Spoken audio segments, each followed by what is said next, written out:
Les nanomatériaux représentent l'un des domaines les plus innovants des biomatériaux avancés, intégrant des structures dont au moins une dimension est inférieure à 100 nanomètres. Ceci leur confère des propriétés physiques, chimiques et biologiques significativement différentes de celles de leurs homologues macroscopiques.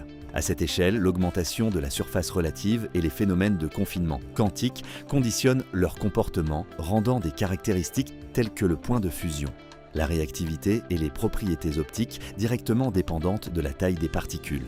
Ainsi, une diminution du point de fusion est observée pour les particules plus petites, en raison d'une énergie de cohésion de surface plus faible, ainsi que des variations de l'émission lumineuse des nanoparticules semi-conductrices en fonction de leur taille. En contexte clinique, les nanomatériaux trouvent des applications importantes dans le domaine de l'imagerie biomédicale et du ciblage thérapeutique. En effet, les nanoparticules superparamagnétiques, telles que celles à base d'oxyde de fer, peuvent être utilisées comme agents de contraste en imagerie par résonance magnétique, IRM, en modifiant les temps de relaxation des protons environnants, améliorant ainsi la définition diagnostique. Dans le domaine de l'imagerie optique, des systèmes comme les points quantiques permettent une fluorescence modulée en fonction de la taille, tandis que les nanoparticules à conversion ascendante permettent des émissions à des énergies supérieures à celles de l'excitation, élargissant ainsi les stratégies de visualisation cellulaire et tissulaire. De ce fait, les nanomatériaux consolident un paradigme émergent en médecine de précision,